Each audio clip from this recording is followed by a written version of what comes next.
All right, welcome to the World Class. I am Noble Miguel Mario Tunica Bay, and today we are reviewing part 2 of our review of the movie Revolver, the most underrated movie ever. This is one of the most vital things. This whole movie is vital for people to understand. The whole movie is extremely important, so I want you to pay very, very close attention to each word as if it's a book. We're going to raise the standard back to a world-class level when it comes to research, how we study, vetting information, validating information, speech patterns, how we receive and record information. We're going to pretty much eliminate the status quo and put it back to a level that's respectable to us. So with that said, let's begin. We just put you to war with the only enemy that ever existed. And you think he's your best friend. And they will protect their best friend with everything they've got. You're protecting him, Mr. Green.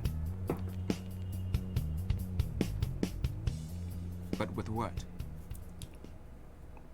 There will never be a point in your life where it's the right time to do a great thing. If you're waiting for that perfect moment, that perfect timing, it's not going to happen. You know what you have to do? You have to create the perfect time and the perfect opportunity and the perfect situation. Shout out to E.T.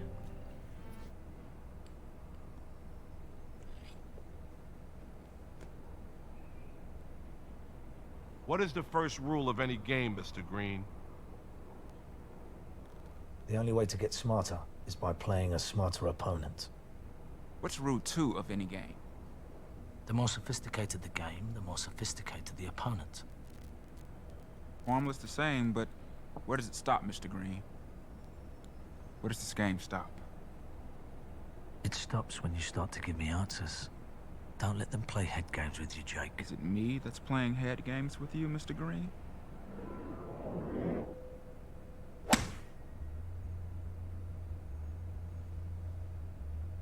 You've heard that voice for so long, you believe it to be you. You believe it to be your best friend. One of the rules that was brought in the last video was the bigger the trick, the older the trick, the easier it is to pull. I've often said this to people a lot. You know, you've been listening to that voice for so long, you think it's you. You think it's your best friend. And one of the things I point out often is, why would you ever say you to you? Why would you ever talk to you on a first name basis? Because you're you. But let's see what he's getting at. They should believe their opponent to be their best friend. Where's the best place an opponent should hide? The very last place you would ever look. Do you know who Sam Gold is, Mr. Green? It's like, if I want something in life, if I'm searching for something in life and I'm not finding it, obviously it's anywhere other than where I'm looking. And these type of videos and this message addresses why you don't look there. You should. Because he knows who you are. So he asked him, do you know who Sam Gold is? You got to watch the movie to know that. But shortcut, it's the false ego. I say false in front of the ego because people say you're egotistical or that's your ego. That's not the problem. Let's do a little research. Okay, so here we have, this is Google Translate. We have the Latin word ego, where you get the word ego from, right? We're going to go through some etymology and prove that. But ego, translated into English, just means I. All ego means is I, okay? So let's look at the etymology of ego. Ego, by 1707 in metaphysics, the self, that which feels, acts, or thinks. From the Latin, ego, I, right? So we've proven that. So I wanted to point that out because that's extremely important going forward.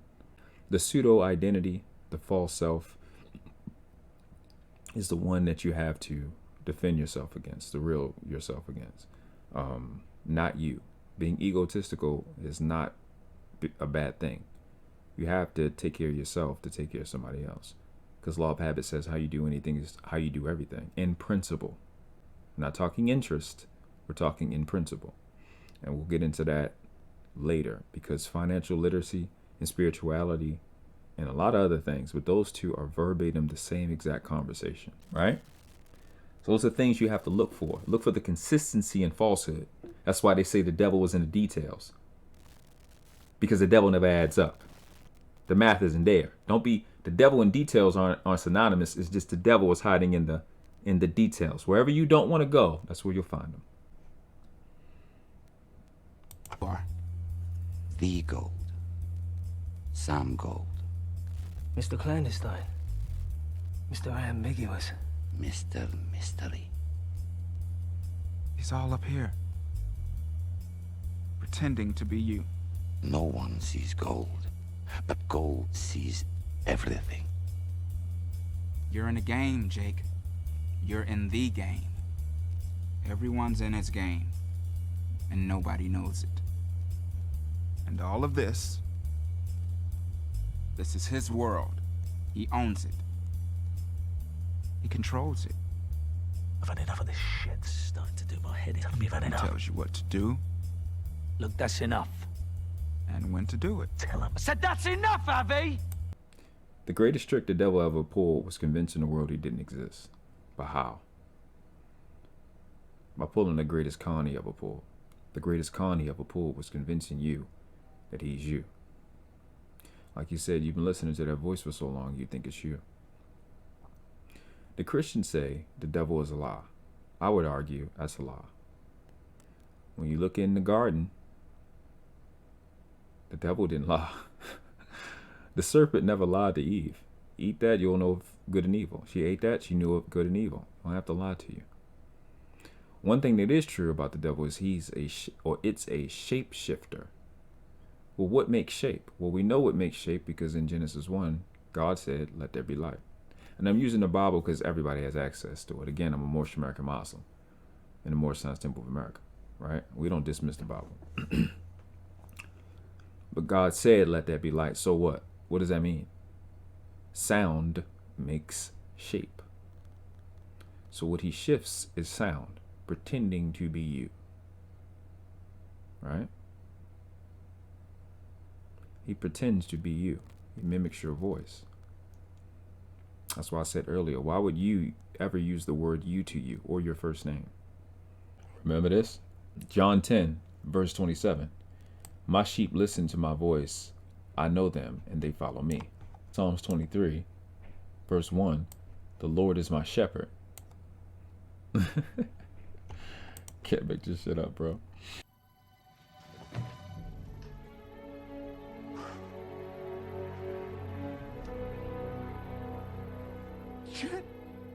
So really what it's getting at is pointing back to people's free will in terms of what are you listening to. With that said, let's move on. Eventually, when the opponent is challenged or questioned, it means the victim's investment and thus his intelligence is questioned. No one can accept that. Not even to themselves. And this is where you get all of those exorcism movies. Where people zap the fuck out from that particular thing right there. When this thing that has you has taken root in you, and it has a say-so in your life, we can make the thing just be a feeling, like a earthling or a youngling. It's a ling. When it has that much, it's a feeling. It costs you fee, F-E-E, ling, right? That's what it is. It starts to flip the hell out because, now all of a sudden it has a say-so. You get this exorcism that has to take place. You get this this violent act because its investment is in this hyper pressurized moment. And if I can get you to react in a way that's inconsistent with yourself, hey man, that positions me to be what I need to be. It's a feeling. It costs you. I had talked to this lovely sister. I had a conversation with somebody recently, and I was explaining how these so-called feelings are liability. Obviously, I played on the word fee, but here's what's wild. You'll be 30, 40, 50 years old, right? And you see this tragedy happen all the time. You're 30, 40, 50 years old. Something happens. You get a feeling. Something happens, anything. You get a feeling you'll let that feeling that was just born today make a decision for your 50-year-old self. Make a decision for your 30-year-old self or 40-year-old self. Why are you making decisions and you just got here? I've been here this entire time. What sense does that make?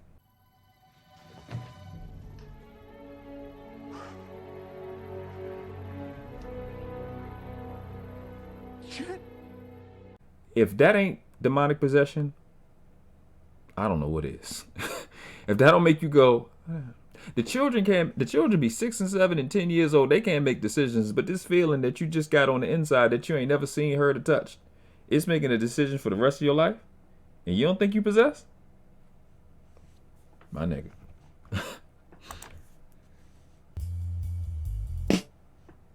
He's behind all the pain there ever was. Behind every crime ever committed.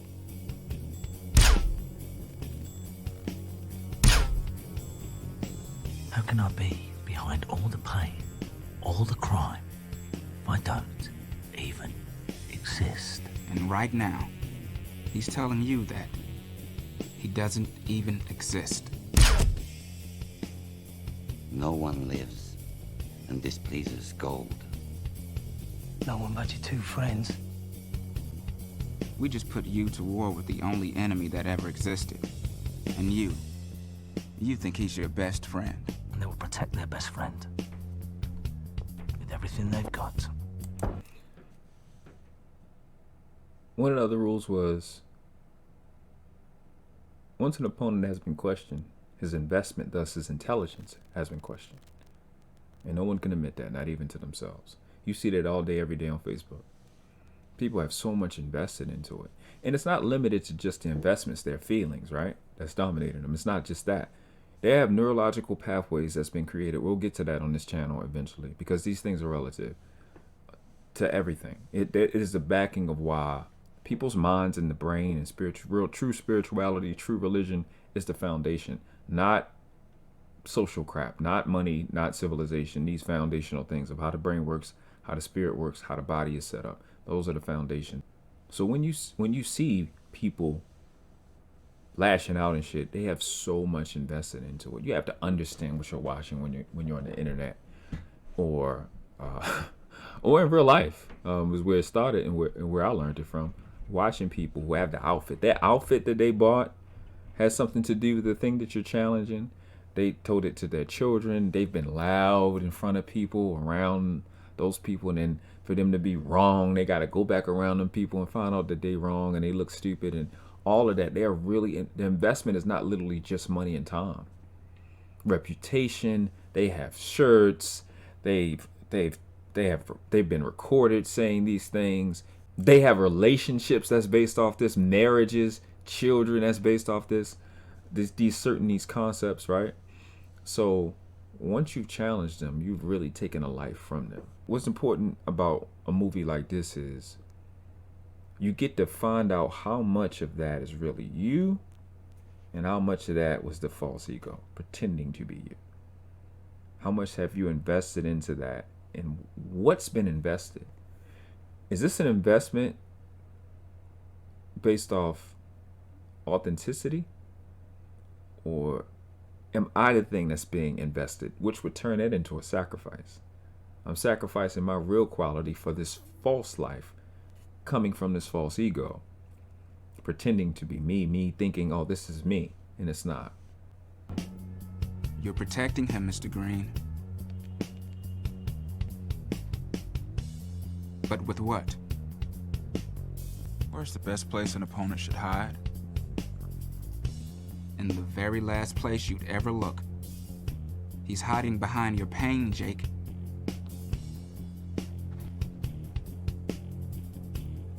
You're protecting him with your pain. Embrace the pain, and you will win this game.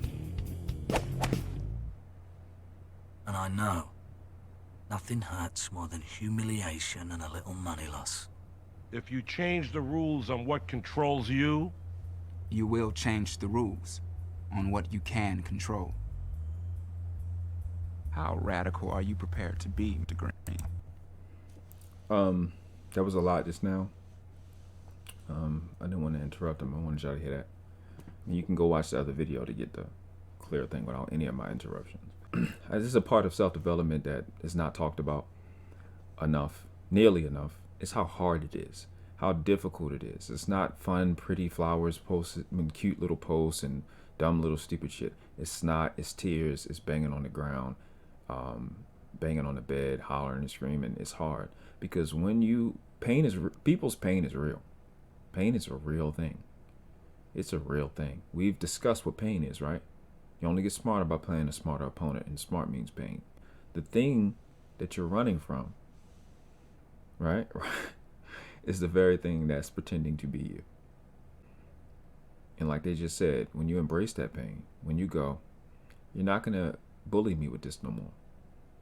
You're not going to bully me with this no more. You're not going to take up space for free. You're going to have to kill me. It's me or you. When you get dead serious about your self-development, about your identity, about your purpose, and where you're going, and make a decision that these 6 inches between my ears, I'm not going to be a guest any longer. When you stop tolerating bullshit from you, you'll stop tolerating bullshit from any fucking body else, the devil included. You're not going to be in here rent-free. Here's something very important that people need to understand. You only live in your body. You don't live nowhere else. What is he asking him? Originating in the root or ground of body parts or fluids vital to life. Who knew that this word meant that, right? From Latin, radicales, of or having roots. You have root and then you have ground. Then you have Genesis 2 verse 7, and the Lord God formed man of the dust of the ground, right? So God made it dusty, right? So you see what people are using as an insult. It's like, what's origin, what's good, as you just seen with radical, is expressed to be negative. I'm doing the best I can, slowly but surely, to do what I said I was going to do. I'm going to show you how to expose demonology and satanic shit in real time. I didn't make none of this stuff up. I don't make people call people dusties. I didn't make them make radical be a bad thing. And God, and the Lord God formed man of the dust of the ground. So dust is what? A dusty is a negative thing, right? Because my hair not cut the way you want it to be cut. It grows the way God designed it. So I'm a dusty. Cool, my nigga. And breathed into his nostrils the breath of life. Again, it said what? Vital to life. Both of those words, both of these things are saying the same thing. And man became a living soul. You got dust and ground with this verse. You had root and ground with the other. Breath of life to this verse, and you have what? Vital to life in the other one. You see the consistency? The game plan is to turn what's good into what's bad and turn what's bad into what's good.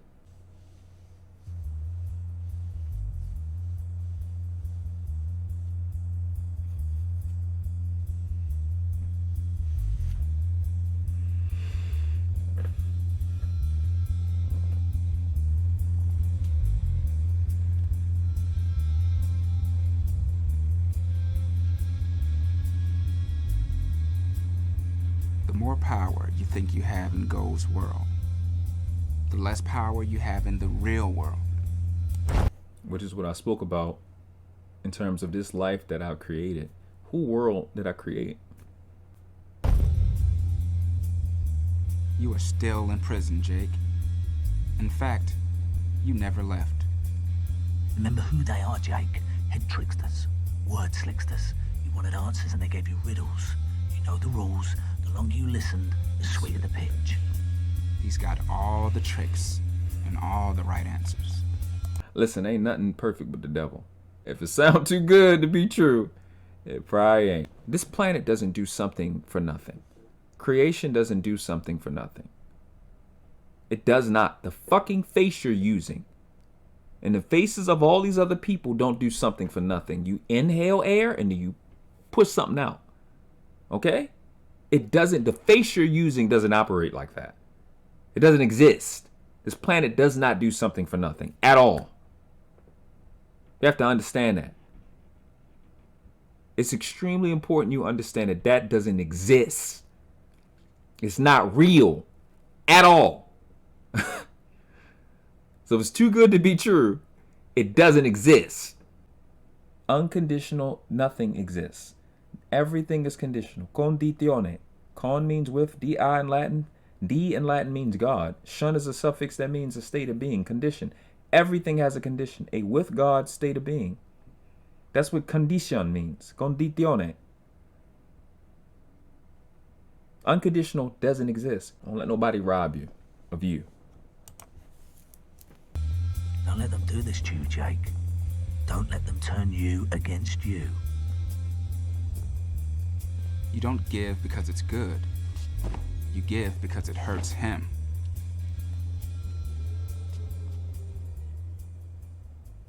All right, on that note, I appreciate you guys coming through. Catch you on the next video. Until next time. Like, subscribe, share, comment, whether you like it or you don't like it. A wise man once told me there's only one rule in this world. A small question that drives all success. The more a man invests in that question, the more powerful that man will become.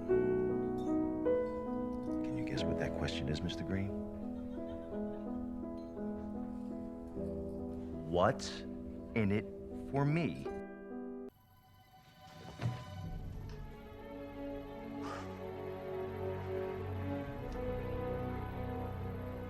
Shit.